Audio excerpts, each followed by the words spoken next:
I have a brief, funny, and insightful story to tell you today, and it goes back to just yesterday.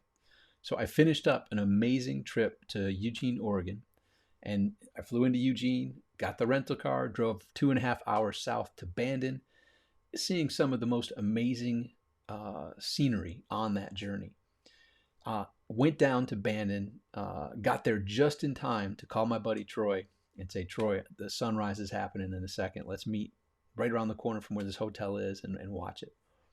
Sure enough, we made that work. We got there for the most incredible, and now that I think about it, the only sunset, I might have said sunrise a second ago, sunset that I did the whole 6 days that I was there. We saw some while we were driving back and forth, you see, because Troy and I were there to go work with Ben Settle. So it was me, Troy, and Ben doing some brainstorming, doing some masterminding, and just, man, if you can't tell, these bags are from that because we just went at it and we dug in hard and we accomplished a lot and just had a great time and got to share some laughs and have some fun together while we plan on taking over the world.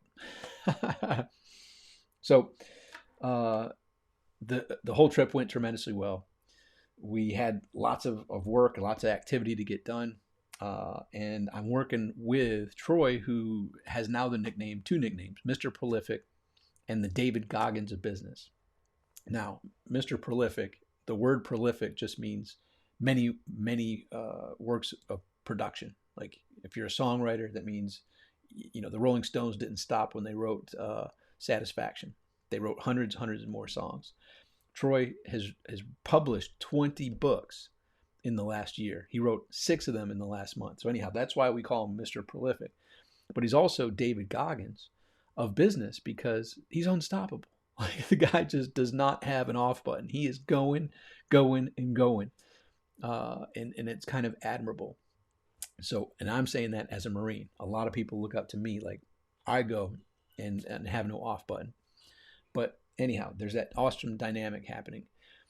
The trip winds down with the night before last. And that's when there was 2 amazing football games. So myself, Troy, and Ben were having a great meeting at Ben's house. We left. We got on the road. It's about a 4-minute drive back to Bandon. Got back to the hotel to get some work done. When it's about fourth quarter of the first game, which was the Rams versus the Brady team, Tom Brady's team, the Tampa Bay Buccaneers. And holy crap, did that go down to the wire. The literal last second is how that one unfolded. Then it went to one of my favorite teams, the Buffalo Bills, playing the Kansas City Chiefs. And just so you know, some backstory was I was the president of a company that I formed with Jim Kelly way back in the 2002 timeframe, 2003 and whatnot. So always a huge Buffalo fan. And I was just I was like going nuts of how energetic, all the things that were doing and going on in that game just had me so pumped up. And then the only mistake that the quarterback of the Bills made was choosing tails. Tails never, well, you know the deal. They failed that time. Tails failed. And I just think the overtime of NFL is just needs to be talked about. It's terrible. I think they did that just to make sure it didn't extend on forever and ever. But I digress. So that was the evening. And we worked all day. We worked all week. That evening was super high emotions up and down. And then that game was over. And then I checked in, but it was a quick check-in. See, because we had so much to get done. And so I checked in. Now remember, I flew into Eugene. I rented the car in Eugene. I had the reminder in my phone tell me to go back to Eugene. And it just kind of makes sense. So I did. I drive back to Eugene, Oregon. And I kind of remember like, man, I thought I had to get up super early on that last day, but looking at where I'm going and how much time I have, I don't have to get up early. I could leave between 7 and 8 and I'll be fine. AM. And for some reason in my mind, I had to leave at like 5 or 4:30 or something like that. I'm like, it's no big deal. So I'm driving, taking my time, taking pictures, having fun. And I get to Eugene, check the car in, and go. And there's not many airlines. It's a real small airport, and there's no one at American Airlines. And I only see 2 flights leaving. and mine's not one of them. and and I get it, like, oh crap. And I look at my ticket, Portland. I was supposed to fly out of Portland. Totally crazy. So, and then I remembered, oh yeah, that's why I thought I had to get up at 4:30 or 5 or leave by that early time. And I kind of justified it because the one in Eugene wasn't leaving for many hours later on Monday. The one in Portland was leaving kind of late morning. So I could have made it, but I didn't. And here I was now on time for my flight that was leaving out of Portland at Eugene. So now there's no one at American Airlines. So I'm getting on the app and I'm texting with somebody, and the person's trying to help me and says, "Well, the best we can do is send you from Eugene to Phoenix, Phoenix to LA, LA to Fort Lauderdale." And I'm like, that's just not going to work. I said, "Look, I'm standing here at the airport. I see there's a flight leaving for Dallas. Forget Fort Lauderdale. Is there a flight from Dallas that goes to West Palm, or worst case scenario that goes to Miami? I'll take either one." So they work in some numbers and stuff, and then finally he's like, "Yeah, we can get you from Eugene to Dallas and Dallas to Miami. Sold. Sign me up." And we work it out, and sure enough, I had to pay a little bit extra. No big deal, but paid a little bit extra, made that, and got on the plane. Boom! I was like pumped. Okay, cool. And then when I land in Dallas, fast forward a few hours, I'm now in Dallas. And when I get off, instead of just lollygagging around, I actually went straight across and looked at the listing of the flights that were leaving again. And I saw my flight, which was leaving in about an hour and a half.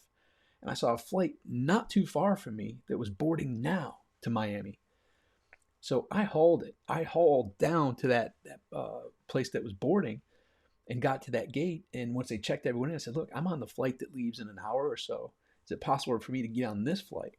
Like, "Well, we got 4 minutes left before they shut the door, so let me see what I can do."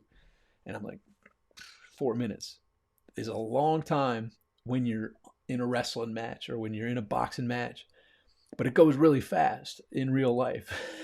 So 4 minutes, I'm like, all right, let's do this. So long story short, I got the ticket switched. I made it with less than a minute to spare, got on the plane, and I'm probably the only person that's spent less than 5 minutes at the Dallas Fort Worth airport. I literally got off the plane, deplaned, saw they were boarding a few gates up, ran up the way, got on the plane, made it home. Well, made it to Miami. Then once in Miami, got an Uber, made it home, crashed, and now these bags, see, because I'm on Pacific time, I'm on Eastern time, and I've got stuff to do. And that's what we're here discussing. So I thought that was a fun story. I mentioned it earlier today, and some people asked me to share it again because it was quite funny. The bottom line is everything works out if you take the next step. And that's what we're here to talk about right now. I mean, the bottom line of that story, the lesson and the insight that you can gain from that is stuff's going to happen. You're going to do some things that aren't the best. You're going to mess up some things. You're going to make some errors. You're going to say some things, do some things that probably aren't the best representation of who you are and what you could have said or should have done, but you did it. And that was where I was when I had that oh crap moment when I realized I'm at the wrong airport. Shit. Instead of freaking out, I just calmly stayed calm. Like, okay, it'll all work out. I can only move forward from where I am. So here's where I am. My goal is to get from Eugene to Florida. Whatever I got to do. I already drove 2.5 hours. Worst case scenario, if it didn't have any of those other scenarios, I could have went to Orlando or whatever and driven. But you get what I'm saying. Improvise, adapt, and overcome. And that's a huge lesson. For me, it's just come second nature. And I try to remind myself everything always works out for me. It just does. Why? Because I'm willing to take that next step. Why? Because I know where I am. I know where I'm going. And most of the time, I look in advance. Last night might have been the exception, but I tried to explain it to Wanda. I said it was a real unusual circumstance because most of the time I fly in and out of the same airport. This was one of the few that I did something a little bit differently. And long story short, I still did fly in and out of the same airport. It all worked out.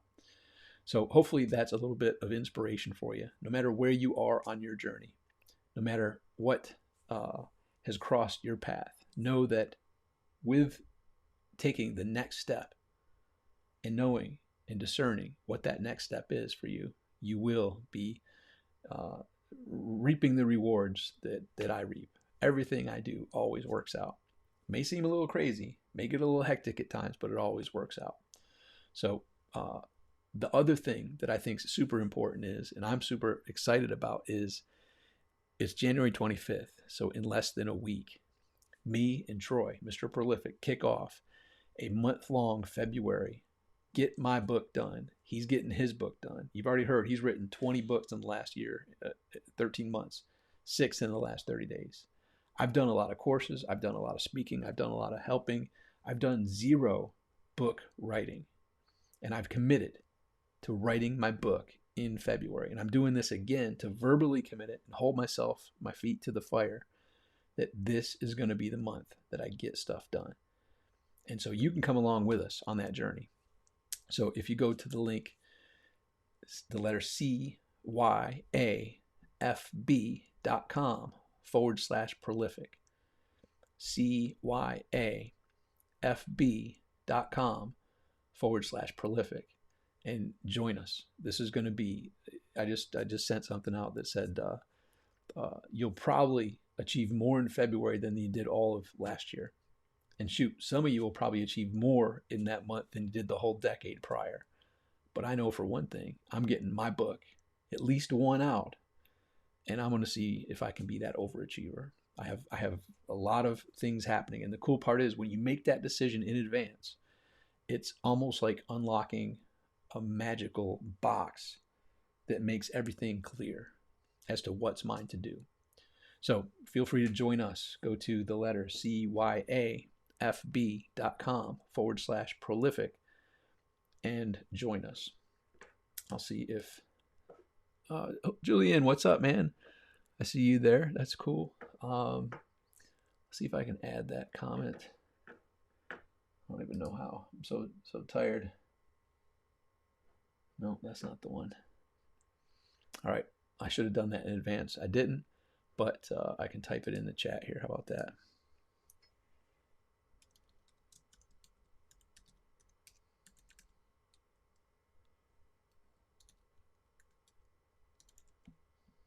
All right. Maybe that went, maybe not. I don't know. Anyhow, there it is. Yep. So that's the link. Go there, join Troy and I, and ensure that February is your best year. I'm sorry, your best month yet. And you'll probably achieve more in that month than you did all the previous year. I'm excited for it. I hope you are too. And other simple tip is make sure you go to the right airport. Check the destination that you're heading to, but also check the departure. Make sure those 3 letters match up with where you're heading to. Important to know. All right. Hope that was helpful. Chat with you soon. Make today great. Bye for now.